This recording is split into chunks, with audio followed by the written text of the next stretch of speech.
Hi guys, welcome back. Wow, what a day again today, right? By the way, before I begin, I want to mention about something. There are a lot of scam comments under my YouTube channel recently. Someone trying to use my profile picture and the name of Fresh Mind Investing to reply on the individual comment and act as a financial advisor and give out contact info. Guys, please be aware that's not me. They're scam and it's robot, so it's impossible to report on so many. So this is why I want to tell you guys and let you be aware of it. Because if it's the comment from me, you should expect the name Fresh Mind Investing to be highlighted in a gray box. So that's how you can tell the difference. And I wouldn't give out any contact info. So please be aware and don't give out your personal info. Watch out for this scam, okay?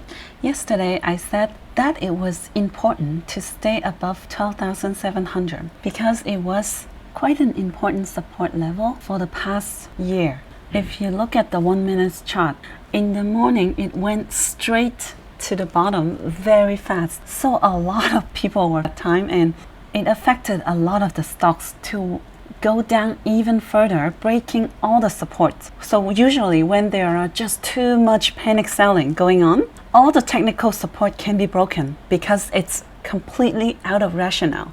It's all based on emotion at that moment. But at that time, what I realized surprisingly was that even though the market was going so strong to the downside, surprisingly, the VIX was also down. So that's something different ever since the correction has started recently. So that was a sign. So it was a free fall and a lot of the stocks had dipped into a very attractive price. So in the morning when it was at the lowest, I sent a message to the Discord and I wanted to emphasize again, reevaluate your portfolio and switch to the stocks, even though it means you have to sell at loss, and don't hesitate and hold on to the leaders of the sectors, because when a sector crash, at least the leaders would climb back up first, most probably. For example, in terms of the Chinese EV, NIO's chart would look much better than Xiaopeng and Li Auto. You see the whole movement of Li Auto and Xiaopeng. Li Auto and Xiaopeng has similar movement. NIO is the one that looks the best out of all. And I do think when there is a free fall like this morning, I would switch it to hold on to the leader of the sector. Or if you worry about the EV sector would take too long to recover, you can also switch to other sectors as well. It completely depends on your own strategy and your conviction on the company. But I would insist for us to evaluate our portfolio when the market is full of uncertainties and when the industry is early. I would hold on to the leader of the industry, which is why I also haven't sold a single share of EH. I said that yesterday I would add more when it reached 33 and it did today. So I set an automatic order yesterday and I think it went through because Yihang is the leader of this whole drone sector. So when the market is unstable and also in the industry, every single player is falling. This is when I would hold on tight to the leader of the sector. So when the sector does recover, the leaders usually tend to recover faster than the rest. And in the morning, when it was dropping to the lowest point, around 11 something, I sent a message to hopefully calm everyone down because I wanted to let everyone know that everything just happened so fast without anyone's expectation. So even institutions could not make it to sell out so fast. So we are not the only one at loss here. And right after, we saw the reversal breaking through the downtrend line I drew before. So that's why I also told our Discord members that we might see it breaking through this downward trend and see some reversal now. And after that point, everything started to rebound quickly. Now that's why it's important to not try to time the market, because whenever you panic sell, you never know when you might end up selling at the bottom. And if you see any rebound afterwards, you would end up regretting and start blaming yourself, and a lot of mixed feeling and emotion starting to kick in all at once. This is why in a market like this, it would be just much better if we just do nothing and completely not look at it, not open your app, because the more you look at it, the more it affects your feeling and judgment. But of course, the premise is that you have fully evaluate your portfolio and you are confident with every single stock you are holding in your portfolio because you strongly believe in them in the next few years. So this would help a lot to put your mind at ease when things go south. This is a valuable lesson for everybody. Now we look at the daily chart. Today Nasdaq bounced back off quickly, and the first resistance line would be the previous support that was holding it a few times around 1209,000. So that would be the first resistance. We would like to see the rebound from here on, because I do think this morning we had already created a lot of fear in the market. There were a lot of panic selling. People were rushing to get out and created a lot of domino effect to create the free fall. So it might just happen to be one of the last shake before we see the light at the end of the tunnel. So I do expect to see rebound from next week. I don't know if it can push the resistance right away. If not, it can consolidate before pushing it through, or it can push it through right away. This candle today was a good indicator. But if we can have another one that looks something similar for the next trading day, then yes, it would look even better, but it's not a must because it would make the bottom look more in a good shape. And if we use the ABC wave, it also looks like we have finished with the A, B, and C, except the C wave looks to be shorter than the A because there were 6 days in the A and only 4 at the C. So don't be surprised if we see 2 more days. But it would also help the Nasdaq to form a healthier bottom. And it doesn't mean it would reach a lower low. It can just consolidate. Now on the other hand, the S&P 500 looks much healthier. Today it did not create lower low and is still on this slight uptrend, continue to make higher high and higher low. And today we could see the upward movement with volume. So it's looking better and better now. Dow Jones is still the best one because the high of today has passed through the previous high.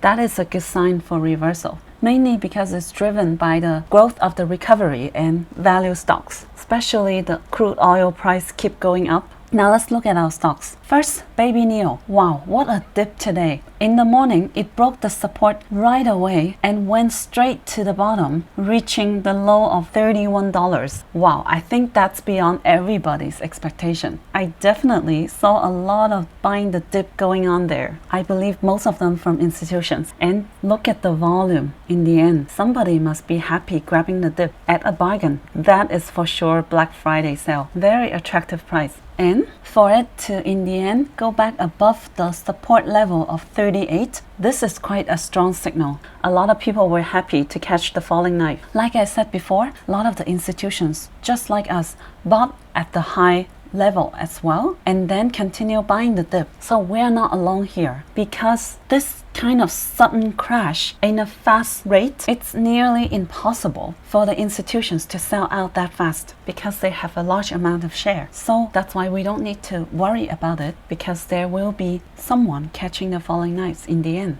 Now, I don't know if this is the lowest point, but it would be attractive price compared to the value of NEO. Everybody know the institutions know the potential of NEO is yet to happen. So the short-term price action should not affect our belief on NEO. Now, I didn't grab more NEO even though it was attractive price because I went heavy on ZEPP. I do think the EV sector needs some time to cool off. I don't know how long, but I believe I would come back to NEO in the future as well, even though I had to buy it at the higher price. EH dropped to the lowest of 28. That would be beyond everybody's imagination because that's back to the day in January when it first started to kick off on this day. And that is after a long consolidation for years. So I do believe that was a good bargain considering the drone industry is just starting right now. It really has tons of potential coming along.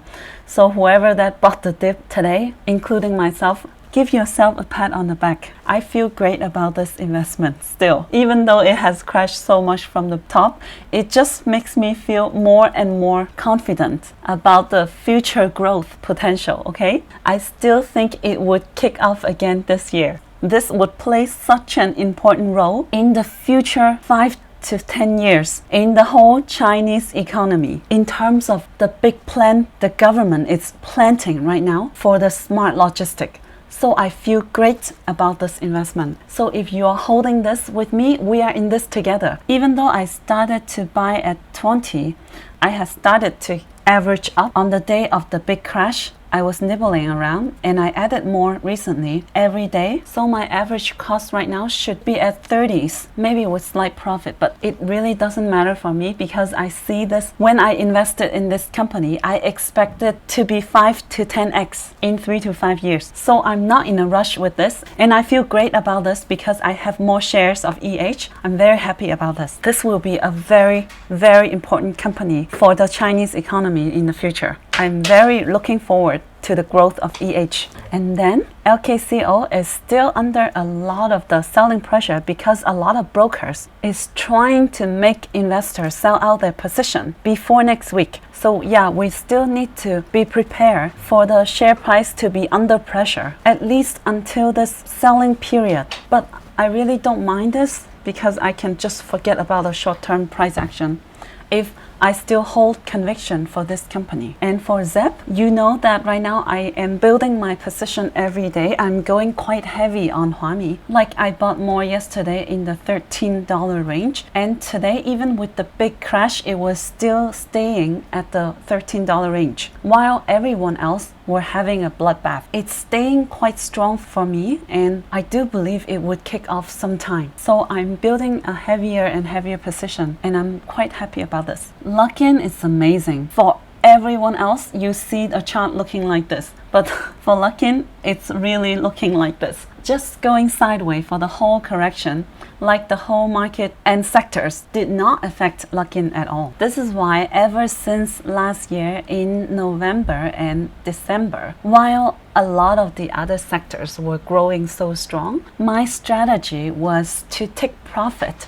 from the stocks that were growing up high and relocated into Lock-in. That's why I grew a heavy position in Lock-in. And last year when I posted and said that Lock-in was what I consider one of the safest investments in a market that had euphoria like this, and I got so many thumbs down back then. But today I still insist on my strategy of whenever I take profit from the stocks that's up high, I would put into the stocks that's still at the bottom, like what I did with Lock-in and Huami. And also Huami a few months ago when it was at the bottom around 11 to 12, I would just take profit and put it in these companies. So in the end, it helped me lock in a lot of profit and avoided many market correction, something like this time. I just want to share, this is my personal strategy, something I want to share with you, especially in this correction. I think everybody has taken a lesson and it's a great lesson, especially for beginners of stock market. It's really part of the game and really nice opportunity for us to learn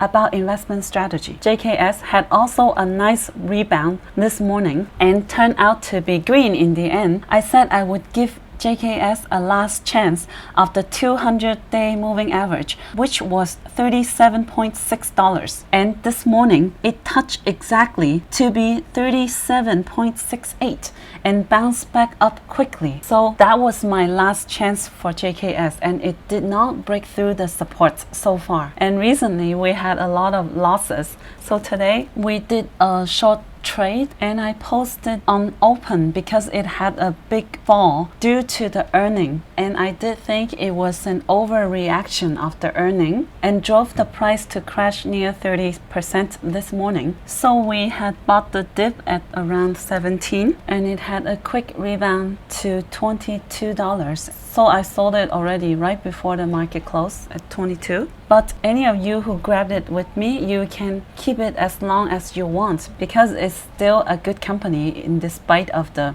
earning. It's just a short-term effect. So you can hold it as long as you want to as a long-term investment because your cost is already lower than ARK Invest. ARK Invest really see the potential on open and they kept buying the dip. So you should have a lower cost than ARK Invest already and you can continue holding for the longer term. Now guys, we have had a very tough few weeks already and we have been through a lot of roller coaster. We saw a lot, we learned a lot. this correction has caused a lot of losses among everybody, and you are not the only one, I can guarantee you. But I am sure we will be able to make it back. We just need time and patience and to stay strong, okay? Now you should enjoy the weekend and not think about this too much, okay? Now if you have enjoyed this video, please give me a big like and write me a great comment, and I will see you in my next video. That's it, guys.